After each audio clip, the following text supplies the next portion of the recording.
Assalomu alaykum azizlar. Sizlar bilan Bekzod Rizo. Demak, bugun biz siz bilan arraylarni o'rganamiz. Bugungi darsimizning rejasi. Birinchi, array o'zi nima va uning qanday xususiyatlari mavjud? Ikkinchi, arraylardagi index hamda value tushunchalari. Uchinchi, arraylarning state propertylarini o'rganamiz. Hamda to'rtinchi, arraylardagi odatiy metodlarni ko'rib chiqamiz.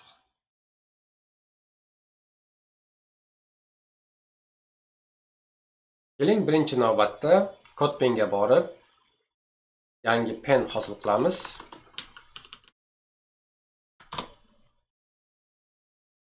Hop. Array o'zi nima? Array bu o'zining ichki tartibiga ega bo'lgan maxsus objekt. Arraylarni hosil qilishning ikki xil usuli mavjud. Birinchisi demak siz bilgan o'sha literal usulda, ikkinchisi esa demak constructor usulida arraylarni hosil qilishimiz mumkin ekan. Keling, birinchi literal usulni ko'rib chiqsak. Literal usulda hosil qilish uchun bir variable, list nomli variable'ni hosil qilyapmiz va e'tibor bersangiz, mana bu yerda maxsus kvadrat qavsdan foydalanib arrayni hosil qilamiz. Keling, sonlardan iborat arrayni demak hosil qilsak. Demak, mana shunday sonlardan iborat arrayni qurib oldik. Keling, buni console log qilamiz.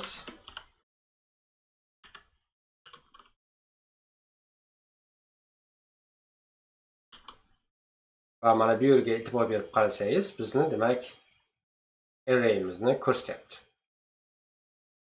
Ana endi keling, arraylarni constructor usulidan foydalanib hosil qilamiz. Buning uchun biz demak biz uchun qurib berilgan array klassidan foydalanamiz. Buning ichiga keling mevalarning nomidan iborat arrayni hosil qilsak.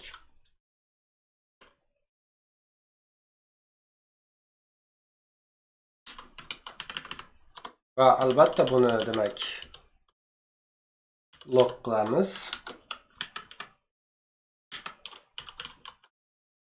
List 2 list 2 va berib qarasangiz, literal usulda ham, constructor usulda ham demak arraylarni bir xil yasash mumkin ekan. Lekin biz kursimiz davomida constructor usulida emas, balkim to'liq literal usulda arraylarni hosil qilamiz. Arraylardagi index hamda value tushunchalarini keling mevalar nomi bilan tushuntira qolamiz. Demak, bizda apple bor edi. Bizda demak melon bor. Bizda demak gilos bor, cherry. Keling, banana ham bo'lsin. Ya'ni bananimiz demak 4 ta mevadan iborat biz arrayni hosil qilib oldik. Ana endi bu yerda list emas, keling mana shu demak fruitsni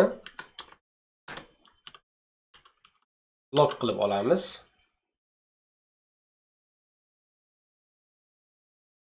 Xo'p, e'tibor berib qarasangiz, bu yerda bizni demak arrayimiz va arrayda uning ichida demak 0, 1, 2, 3 degan indekslarni ko'rishingiz mumkin. Hamda ularga biriktirilgan valuelarni ko'rishingiz mumkin. Ya'ni apple, melon, cherry, banan degan. Ya'ni biz bekorga aytmadik. Array bu o'zining ichki tartibiga ega bo'lgan maxsus objekt. Bu yerda har bitta indeksga bitta demak value biriktiriladi. Demak, bu yerda yozishimiz mumkin. Arrayni valuelari qaysilar? Arrayni valuelari bu apple yoki bo'lmasam melon, cherry va hokazolar. Bular arrayni demak valuelari hisoblanadi va har bitta value'ni indeksi mavjud. Bu yerda 0, 1, 2 hamda 3. E'tibor berib ko'rsangiz, demak, bizning array'imizni birinchi indeksi har doim 0 dan boshlanadi. Umuman programming language'larda demak boshlang'ich 1 emas, balkim 0 raqami hisoblanadi. Aynan shuning uchun ham bu yerda misol uchun birinchi mevani qo'lga kiritsak, aytaylik fruit deymiz, meva. Xo'p, uni biz mana shu demak array'imizni 0-indeksini qabul qilib olamiz. 0-indeksimizdagi mevamizning nomi bizda demak nima?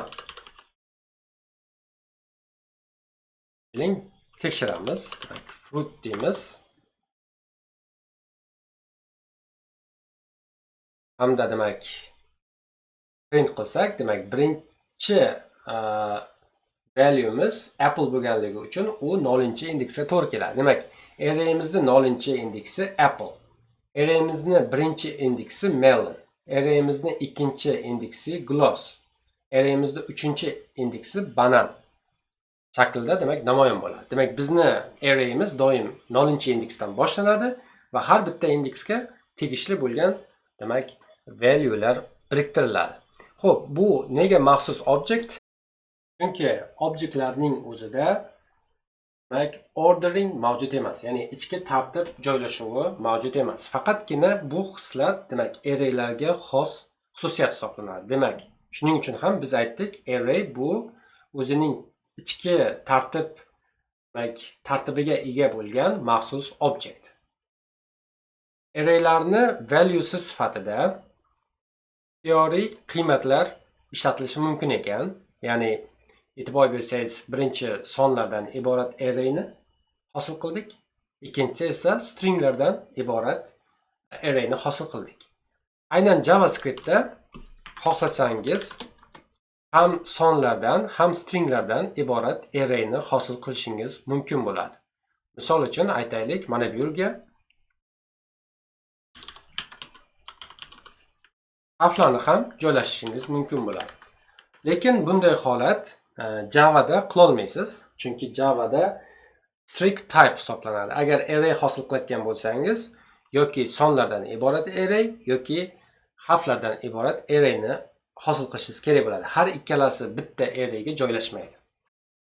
Lekin bizning JavaScriptda biz sonlardan, stringdan yoki bo'lmasam booleandan iborat yoki misol uchun null qiymatdan iborat bir vaqtning o'zida bitta arrayni hosil qilishimiz mumkin ekan. Bunga bizga JavaScript imkon berar ekan. Ana endi keling, demak mevalarning nomidan iborat misolimiz bilan davom ettirsak, bu yerda agar biz misol uchun apple ni o'zgartirmoqchi bo'lsak nima qilamiz? Aytaylik, apple ni o'rniga qovunni qo'ymoqchi bo'lsak, unday holda demak 0-indeksni belgilaymiz hamda bu yerga demak melon so'zini joylaymiz. Bu yerda nima hosil bo'ldi? Keling, birinchi o'zgarishdan oldingi qiymatini siz bilan bir log qilib olamiz. Hamda demak uni keling before deymiz. Demak, oldingi qiymati hamda demak o'zgargandan keyingi qiymatini shunchaki list deb belgilaymiz. E'tibor bersangiz, apple ni biz melonga o'zgartirdik. Demak, indeks orqali to'g'ridan-to'g'ri indeksda joylashgan qiymatni o'zgartirishimiz mumkin ekan. Yoki bo'lmasam, aytaylik, eng oxiridan 0, 1, 2 demak 3-indeksga qiymat joylashtirmoqchi bo'lsakchi, bunda ham biz demak array'imizni indeksini ko'rsatgan holda, ya'ni biz 3-indeksga joylamoqchimiz. va mevamizning nomini aytaylik lemon deb belgilaymiz. Hamda demak console log qilsak, demak birinchi apple, banana, cherry edi. Keyin esa biz olmani melonga aylantirdik va oxiridan limonni qo'shdik. O'shanda demak melon, banana, cherry, lemonga o'zgardi. Demak hammasi ajoyib ishlamoqda. Ana endi keling biz mana shu demak arraylarimizni propertylarini ko'rib chiqsak, property hamda metodlarini. Demak array biz bildikki bu object, demak bu biz uchun azaldan taxlab berilgan object. Demakki uning ichida bizga foydali bo'ladigan qandaydir propertylar va qandaydir metodlar mavjud. Buni bizga JavaScript o'zi demak arraylarni built-in qilib, ya'ni qurishda biz uchun taxlab bergan property hamda metodlarni taqdim etadi. Shunday demak foydali propertylardan biri bu length hisoblanadi. Metodlardan misol qilsak, metodlardan demak biz mana shu darsimizda ko'rib chiqayotgan metodlar bular: push,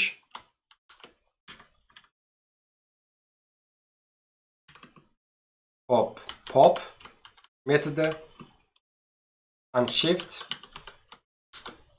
hamda shift metodlaridir.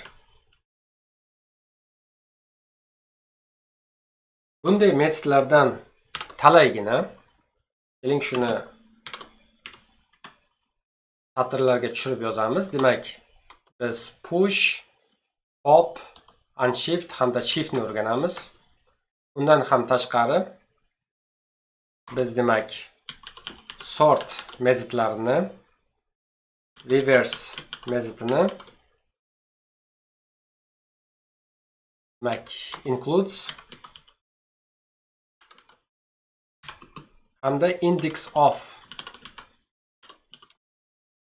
metodini o'rganamiz. Bir-biriga yaqin holda demak joylashtiryapman. Keling yozib chiqsak. Bugun o'rganadigan jami metodlarimiz mana shunday ko'rinishda bo'ladi. Demak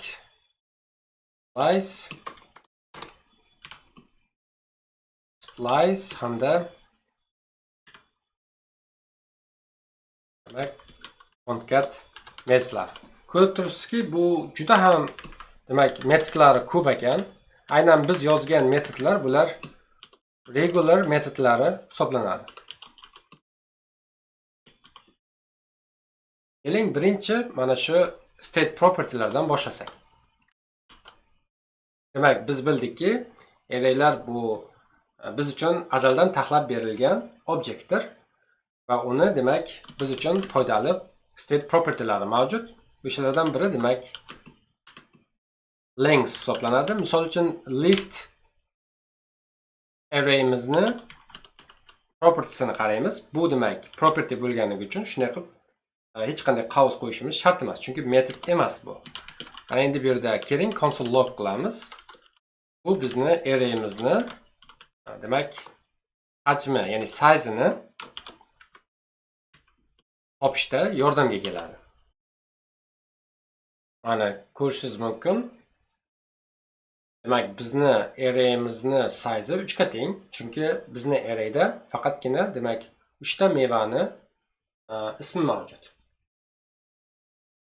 Demak mana shu property length orqali biz ixtiyoriy arrayni size'ini topishimiz mumkin ekan.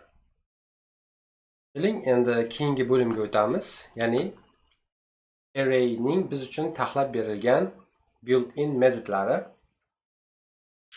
Aynan nima uchun o'zi bizga built-in metodlar bunchalik kerakli bo'ladi? Keling shu haqida bir mushohada qilaylik. Yodingizda bo'lsa, o'tgan safar mana shu arrayimizni oxiriga yangi demak mevani qo'shgan edik va u lemon edi. Tasavvur qiling. Demak listni o'zini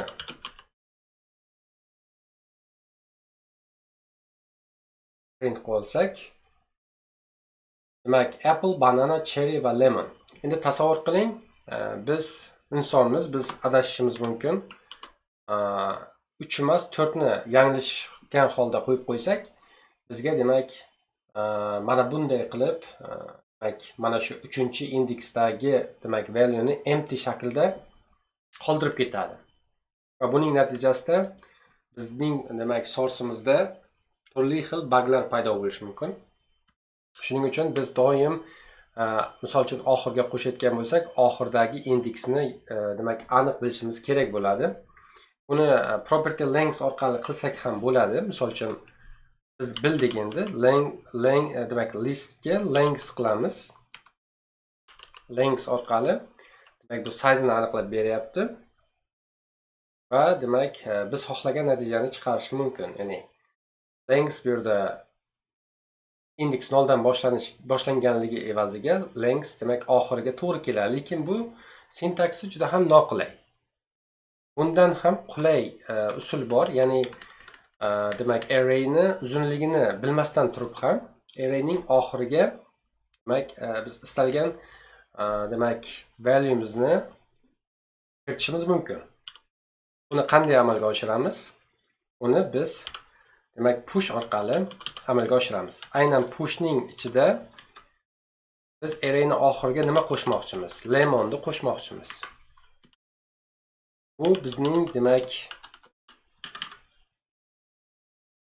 arrayimizni mutate qilib beradi, ya'ni o'zgartirib beradi. E'tibor bering, buni demak before, uni after qilsak,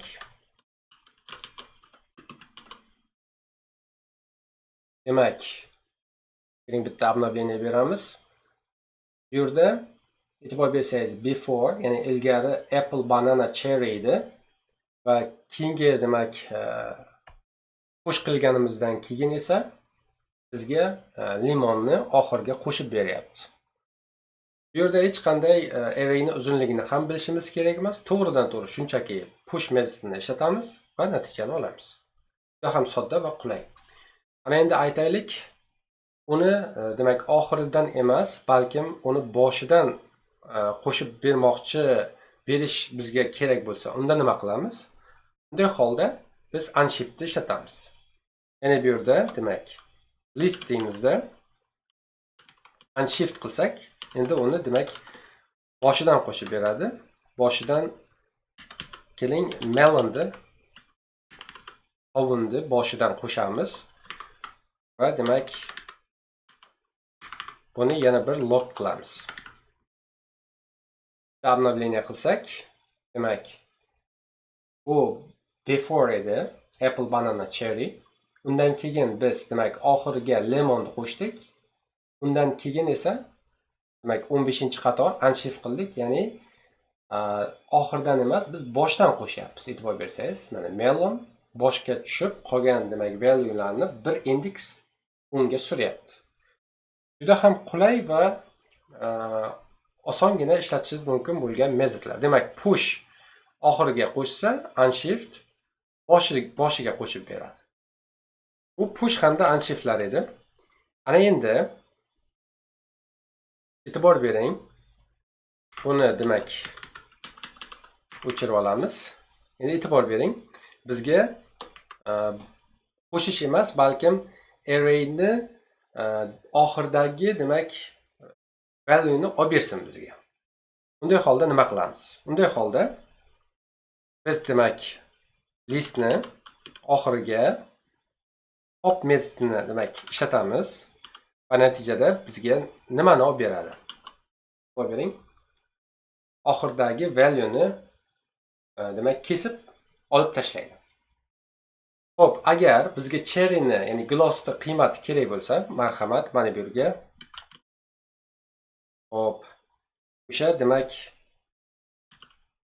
qirqib olingan natijani bilmoqchi bo'lsak, mana shunday qilib yozsangiz, demak aynan nimani qirqib olganini sizga qiymatini beradi.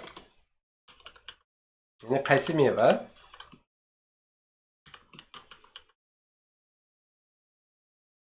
demak bu yerda cherryni qirqib olinganligini demak print out qilib bizga ko'rsatyapti. Bu demak pop metodi bizning arrayimizni oxirida turgan demak valueni bizga olib beradi va o'zini arraydan tashqariga olib tashlaydi. Xuddi shu holat, faqat bizga endi oxirdagini emas, balkim boshdagi apple'ni qo'lga kiritmoqchi bo'lsak nima qilamiz? Unda marhamat shiftni ishlatasiz. Shift xuddi demak popga o'xshaydi, lekin u oxirdagini emas, balkim boshdagi 0-indeksdagi valueni sizga olib beradi va uni arrayni o'zidan ham olib tashlaydi. Demak, bu shift. Biz popni, unshiftni, pushni hamda shiftni siz bilan birga ko'rib chiqdik. Bular hammasi demak mutable hisoblanadi. Ya'ni mutable degani bizning demak objektimizni, ya'ni array objektimizni mutate qilib beradi. O'zgartirib beradi. O'zgartirishga duchor qiladi. Xo'p. Keling endi keyingi metodlarni, ya'ni sort, reverse, include, index of'larni tahlil qilsak. Buning uchun keling bir yangi list hosil qilamiz. Ya aynan sonlardan iborat demak array bo'lsin.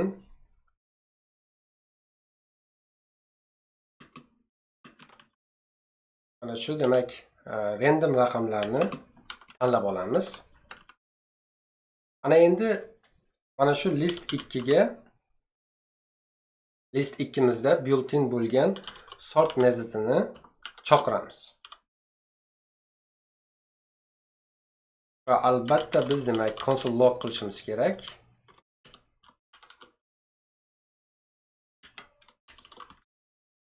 Demak bu yerda before list 2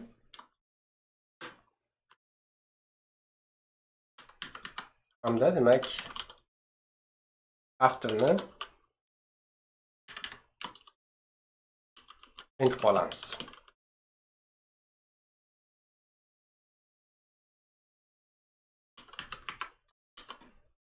Keling bir обновление qilib olamiz. E'tibor bersangiz, bu before 532 ya'ni tartibga ega emasdi. Sortni chaqirganimizdan keyin u ham bizni demak arrayimizni mutate qildi, ya'ni o'zgartirdi va demak ketma-ketlikda 0, 2, 3, 5, 6, 7, 9 qilib hosil qildi. Nega aynan mana bu demak sonlarni biz birlik xonaliklarni tanladik? Chunki agar mana bu yerda demak 21 ni yozsangiz, bu yerda 21 ni oxirgi emas, balkim ikkinchi o'rinda qo'yib beradi. Chunki sort metodining o'ziga xos demak tartiblash mexanizmi aynan mana shu birinchi kelgan sonlarni yoki harflarni birinchi demak o'rinda kelgan harfi yoki digitiga qarab sizni arrayingizni sort qilib beradi. Xo'p, qiymatiga qarab sortlashimiz uchun biz conditionlarni bilishimiz kerak. Aynan conditionlarni o'tganda buni ham demak sizga ko'rsatib o'tib ketamiz. Hozircha shuni bilishingiz kifoya. Bu yerda demak listni ham misol uchun tartiblashimiz mumkin edi. Mana bunday qilib yozib olamiz. Mana endi demak bu yerda keling listni endi sort qilamiz. U stringdan iborat. Demak boshda cherry, apple, banana edi. Keyin esa apple, banana, cherry. Ya'ni bu yerda demak boshlang'ich charlarni olib, boshlang'ich demak harflarni olib alfabet bo'yicha sortladi. Demak bu bizning sorting mexanizmimiz dedi. Xuddi shunday reverse ni ham ishlatishimiz mumkin. Reverse bizga demak mana shu arrayimizni teskari holatga keltirib beradi. Masalan, cherry, apple, banana bo'lsa, banana, apple, cherry ko'rinishiga o'tkazib beradi. Ya'ni bizda demak birlamchi listimiz, arrayimiz cherry, apple, banana bo'lsa, demak uni teskari ordering qilib beradi. Ya'ni banana birinchi, apple ikkinchi, cherry uchinchi qilib bizga taxlab beradi. Demak reverse bu mutable hisoblanar ekan. Chunki bizning objektimizni, ya'ni arrayimizni o'zgartirmoqda. Sort singari, push, pop, unshift, shift singari, demak bular hammasi mutable metodlar hisoblanar ekan. Ana endi keling includes hamda index of ni ko'rsak. Hop, yuqoridagi demak list bilan ishni olib boramiz. Bu yerda demak result degan konstanta variable ni hosil qilamiz va demak bizning arrayimizga includes metodini chaqiramiz. Hamda biz nimani demak o'sha arrayda mavjudligini tekshirmoqchimiz. Aytaylik, glossni borligini tekshirmoqchimiz. Agar gloss mavjud bo'lsa, bizning resultimiz true bo'ladi. Agar mavjud bo'lmasa, false qaytaradi. Obnovlение beramiz. Demak result true, ya'ni bizning listimizda, arrayimizda demak cherry mavjud. Lekin misol uchun mavjud bo'lmaganini tekshirsak, bizga false natijani beradi. Chunki bu demak arrayimizda lemon mavjud emas. Ana endi keling index of ni ko'rib chiqsak, index of ham include singari demak bizning arrayimizda ma'lum bir qiymat bor yoki yo'qligini demak aniqlashtiradi. Faqat farqi shundaki, agar mavjud bo'lsa, uni indeks raqamini qaytarib beradi. Agar mavjud bo'lmasa, -1 ni qaytaradi. Misol uchun bu yerda lemon bizning arrayimizda mavjud emas, shuning uchun -1 ni qaytardi. Agar mana yerga demak biz banana, ya'ni bananni izlasak, bizga demak 0, 1, 2, ya'ni ikkinchi indeksda joylashganligi haqida xabar beryapti. Yoki glossni izlasak, bizga demak 0-indeksda qaytarish kerak. Demak, mavjud bo'lsa, indeksni raqami 0 dan boshlab ma'lum bir songa qadar. Agar mavjud bo'lmasa, demak -1 ni qaytarib beradi. Chunki -1 dagi indeks mavjud emas. Xo'p, demak bu biz uchun index of edi. Includes hamda index of hech qanday mutate qilmaydi. Ya'ni mana shu ikkalasi immutable hisoblanadi. Xo'p, endi keling keyingi metodlarga ham qadam qo'yamiz. Bu toString. toStringni natijasini keling bir resultga tinglaymiz va albatta bu yerda toStringni chaqiramiz. O'zi nomidan ham bilishingiz mumkinki, bu demak arrayimizni stringga aylantirib berar ekan. Xo'p, bu yerda keling console log qilib olamiz va shunchaki resultni biz print qilsak, siz nima bo'layotganini yaxshilab ko'rishingiz mumkin. Demak, bizni arrayimizni stringga aylantirib beryapti. Buni type'ini ham tekshirishingiz mumkin. Yanada aniqroq ishonch komil qilmoqchi bo'lsangiz, demak bu yerga type of desangiz hamda bu yerga resultni yozsangiz, aynan o'sha resultni bizga demak qaysi type'da ekanligini ko'rsatadi. Ya'ni bu yerda string. Bitta stringga demak joylashtirib berdi. Xo'p, ana endi keling join ni ko'rsak. Aytaylik, result 2 bo'lsin. Va biz uni demak join bilan stringga aylantirmoqchimiz. Bu yerda demak result 2 ni ko'ramiz.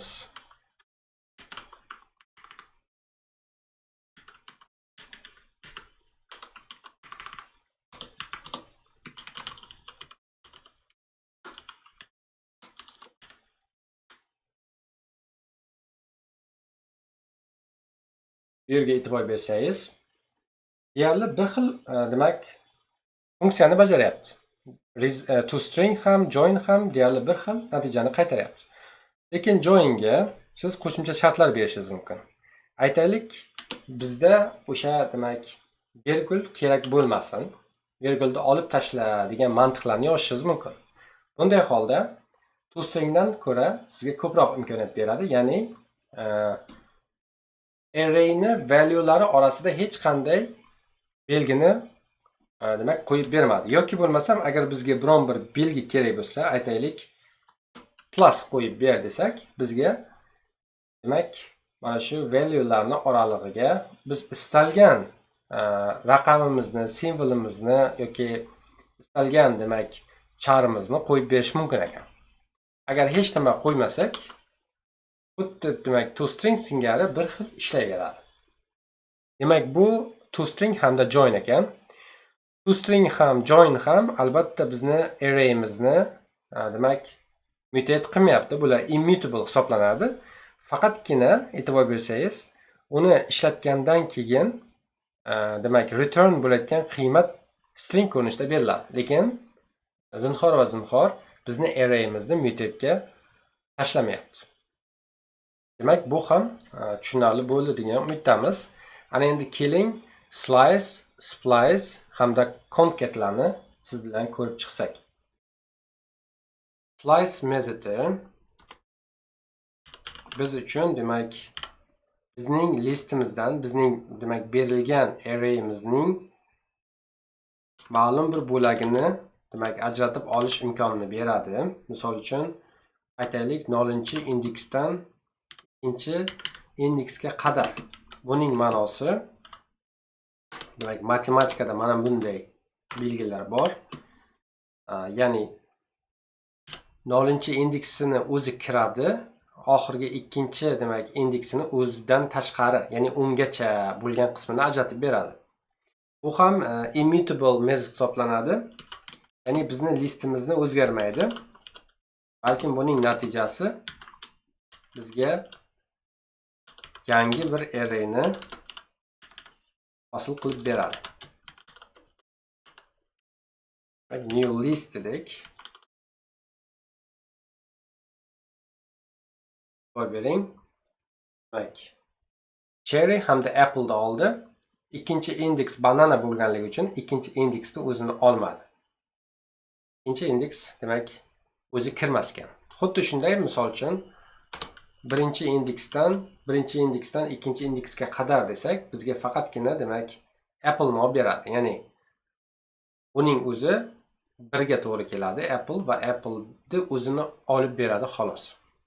Lekin bu yerga e'tibor bersangiz, demak bu yerda bizni listimizni mutate qilmaydi. Bizning listimiz demak o'zgarishsiz qolyapti. Demak bu slice edi. Ana endi keling splice ni ko'rib chiqsak. Splice ni demak algoritmi biroz boshqacharoq. Bu yerda demak splice ham demak ma'lum bir aytaylik 0-indeksdan boshlab nechtasini demak delete qilishimiz kerak, bu yerga yozishimiz kerak. Bittasini delete qil degan agar mantiqda yozsak, splice ishlatganda sal ehtiyot bo'lishimiz kerak, chunki bu mutate qiladi. Ya'ni o'zimizni hozirgi arrayimizni o'zgartiradi. Buning ma'nosi e'tibor bersangiz, cherry, apple, banana edi. Biz aytdik 0-indeksdan boshlab bittasini demak o'chir. Ya'ni bu yerda cherryni delete qiladi, o'chiraveradida bizga apple hamda bananani qoldiradi.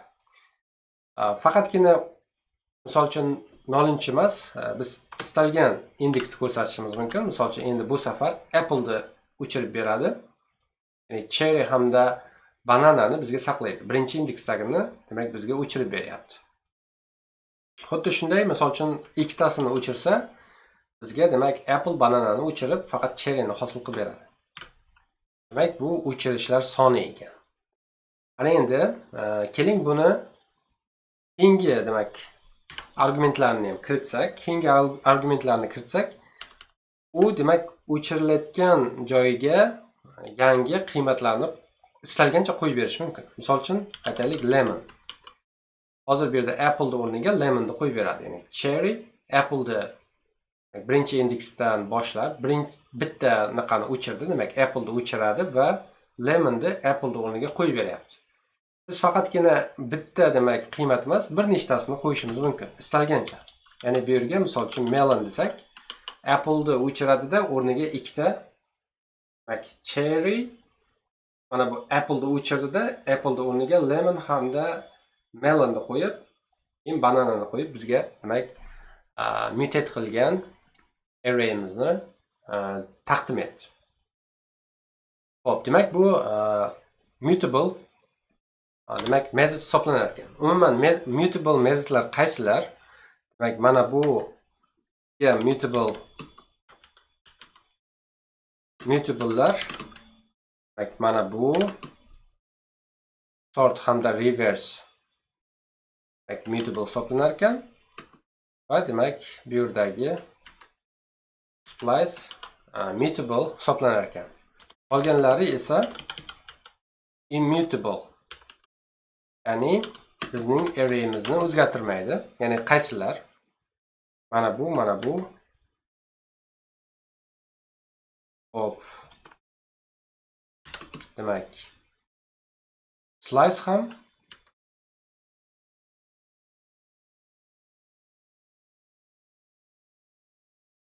hamda concat ham immutable hisoblanadi. Ana endi keling mana shu concatni ko'rib, demak oxirgi metodimizni yakunlasak, bu yerga yana bitta bizga demak list kerak bo'ladi. Uni nomini list 2 deymiz. Va aytaylik list 2 sonlardan iborat bo'lsin.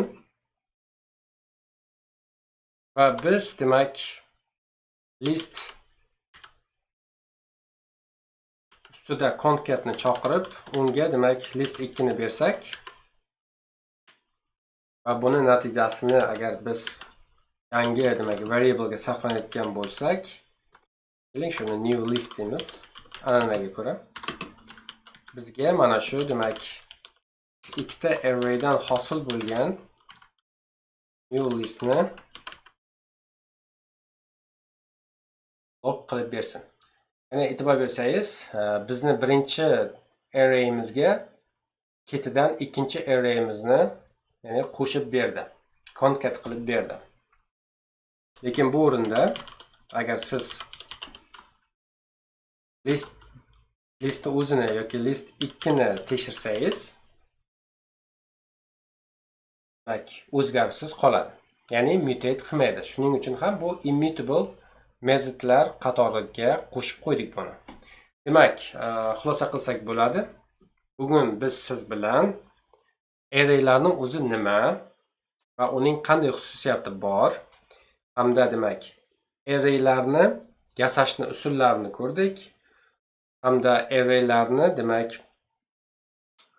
property state bo'lmish lengthsni muhokama qildik va undan tashqari demak array'larni regular metodlari bo'lmish push, pop, unshift, shift, sort, reverse, includes, index of, toString, join, slice, splice, concat kabi foydali regular metodlarni birga ko'rib tahlil qildik.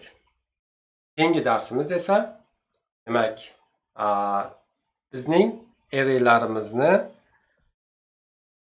iteration metodlarini ko'rib chiqamiz. Demak, g'ayrat qilamiz.